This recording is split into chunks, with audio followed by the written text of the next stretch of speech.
Après le géoparc, nous rejoignons Florø, à peu près au centre de la Norvège. Début du périple. 2 heures de route suffisent en enchaînant fond de vallée, ponts et tunnels, comme seuls les Norvégiens ont le secret. Avec par exemple cet incroyable rond-point souterrain.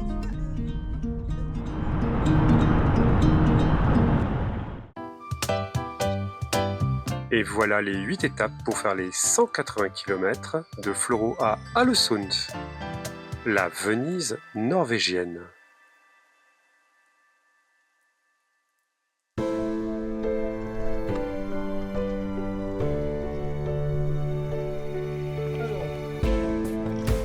Chargement pour 8 jours d'autonomie. Départ de Florø, port industriel où nous croisons des navires, où on ne fait visiblement pas le poids.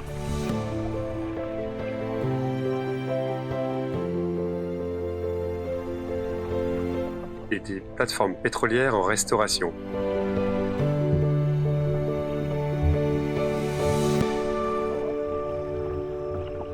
Recherche difficile d'un premier bivouac et nous finirons sur une micro-île avec la permission des propriétaires.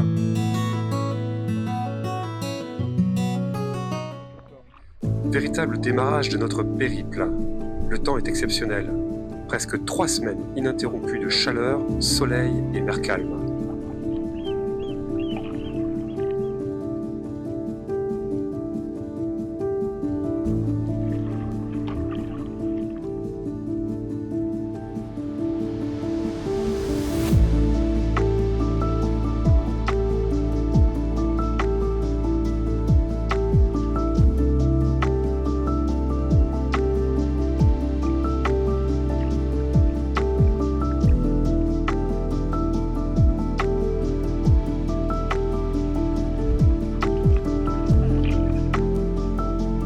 Nous longeons fréquemment des falaises où vole le pigargue à queue blanche, aigle d'ordinaire assez rare.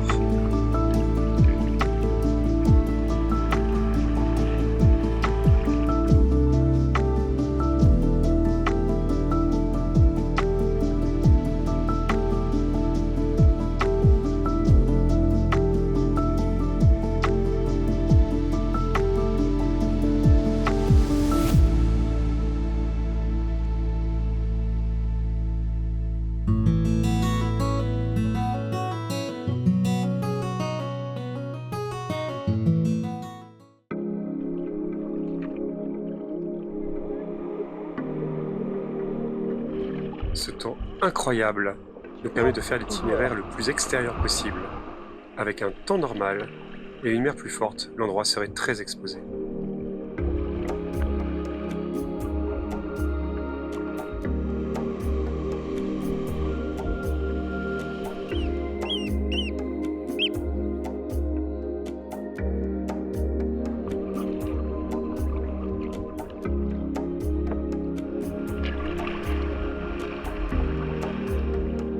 Petit port abrité de la houle d'ouest et arrivé sur une des rares plages. Elle est splendide, sable blanc, eau transparente.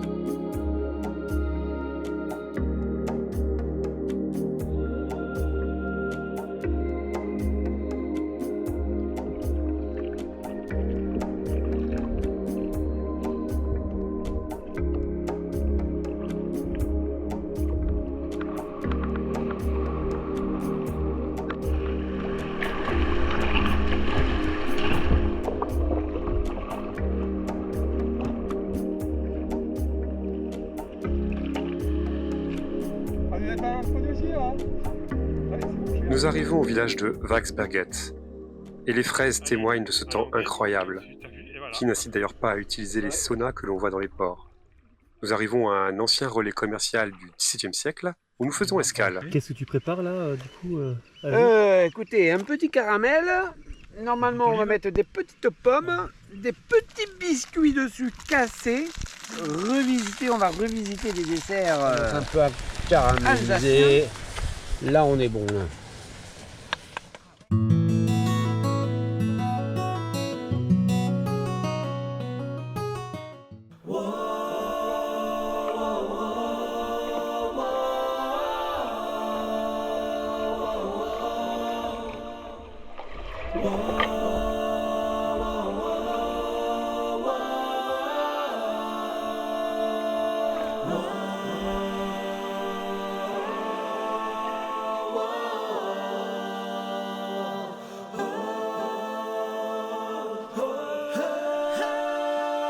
Petit port avec ancienne chaloute de pêche et grue pour mettre les embarcations à l'eau. Les accès à la mer ne sont ni nombreux ni commodes.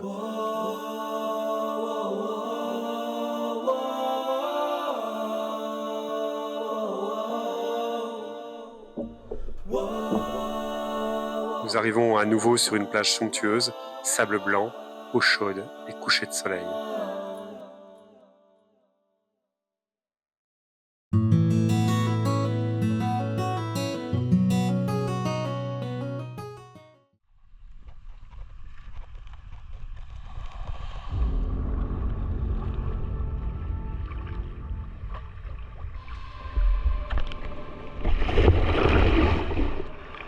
Nous abordons les parties les plus exposées.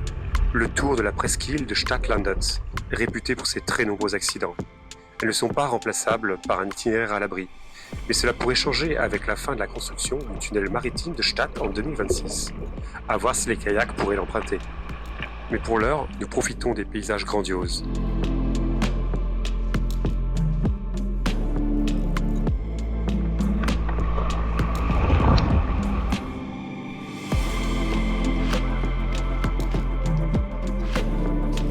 Non, ce ne sont pas les Caraïbes.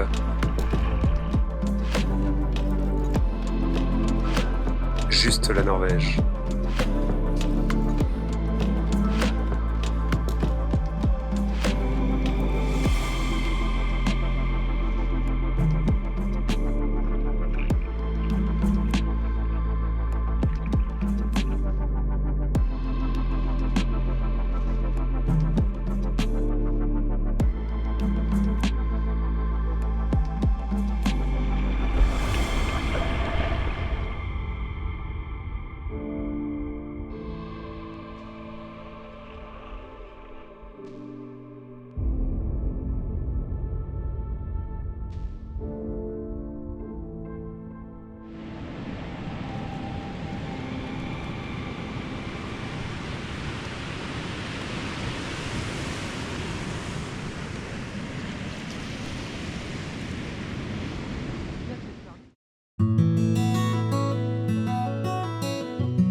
Aujourd'hui, nous passons la pointe la plus exposée.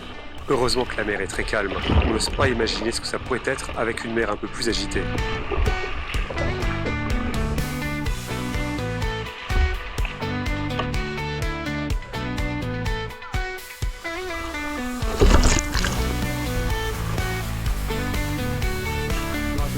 On a abordé le sujet, je voulais pas en parler, mais maintenant que tout le monde est au courant.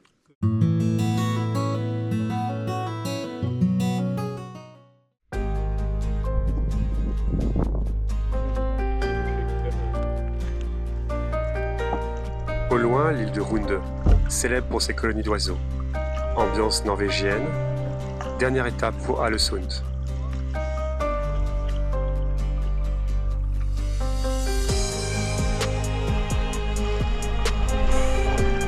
Nous aurons un vent assez fort et de dos, nous permettant un agréable downwind. Christian, tu peux le prendre avec ta brute.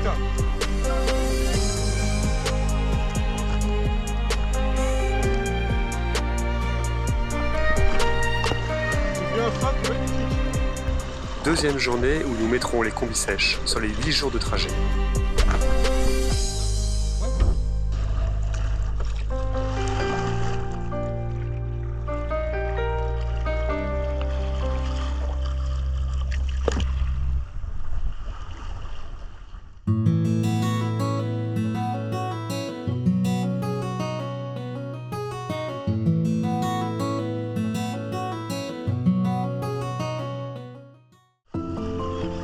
Et nous voilà à Ålesund, 63 degrés de latitude nord. Jolie ville norvégienne, mixant bâtiments historiques et modernité élégante.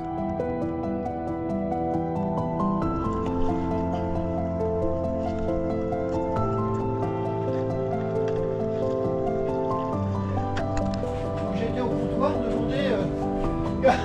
J'étais content. Puis un ultime moment d'émotion où des Norvégiens très entreprenants s'amusent avec nos kayaks pour démontrer leur grande habileté.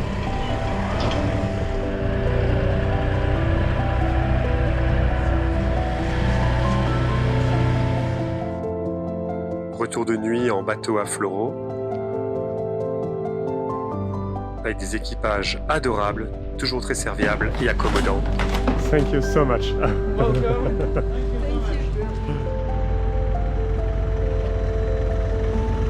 La Norvège nous a offert le meilleur.